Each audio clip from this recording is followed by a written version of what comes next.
और उसके बाद ध्यान करा रहे हैं ना भैया रोज, तो छूट जाता है। तो थोड़ा सा है तो 10 मिनट भैया जल्दी कर।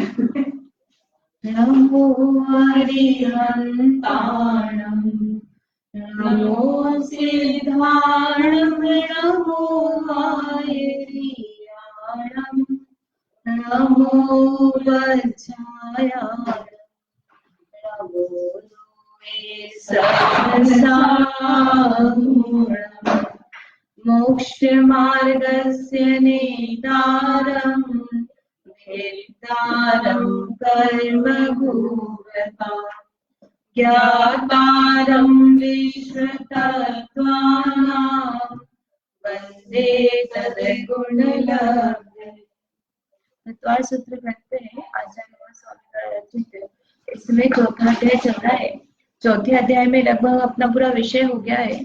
अब यहाँ पर जो बता रहे हैं उसमें चल रहा है कि कौन सा देव मर करके कहाँ उत्पन्न हो सकता है और कौन मनुष्य तिरंज कौन से स्वर्ग तक जा सकता है। लास्ट टाइम कर लिया था, थोड़ा सा उसको अपन रिवाइज करते हैं और फिर आगे करते हैं। हाँ वो तो काफी दिन पहले हो गया।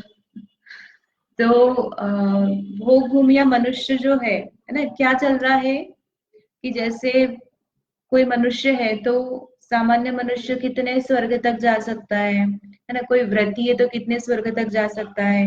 कोई चौथे गुण स्थान वाला है, सम्यक दृष्टि है लेकिन व्रत नहीं है तो कहाँ तक जा सकता है।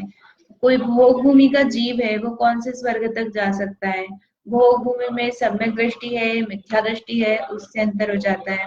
फिर किसी ने महाव्रत धारण की है ना, मुनि दीक्षा धारण कर ली है तो वो कहाँ तक जा सकता है। किसी ने आर्य का दीक्षा ली है वो कहाँ तक जा सकता है।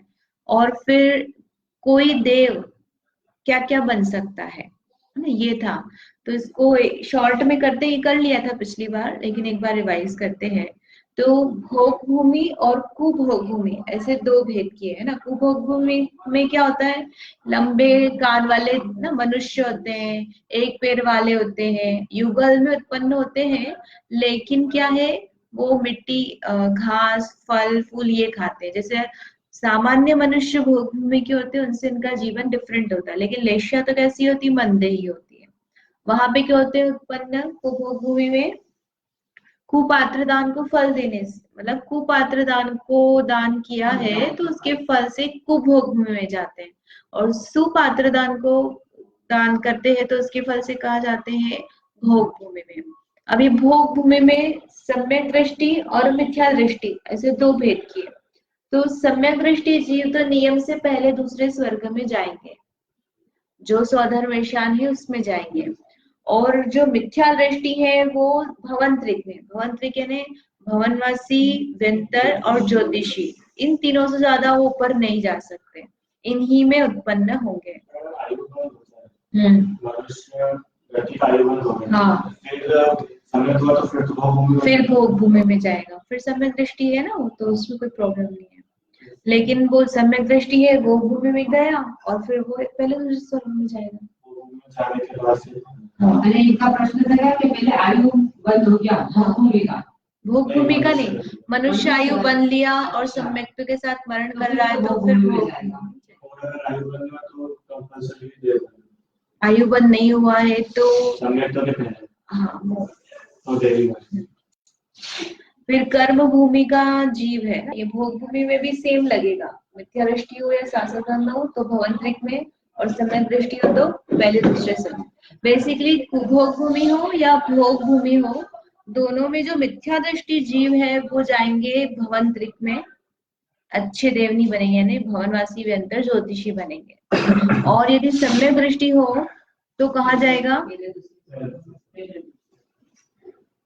ठीक है। इसके बाद में है कर्म भूमि के जीव। कर्म भूमि के जीव मतलब कौन, हमारे जैसे जीव। अब हमारे जैसे जो जीव है ये कहाँ जा सकते हैं, तो उसमें मिथ्या दृष्टि सम्यक दृष्टि इनके आधार पर डिफरेंस किया था।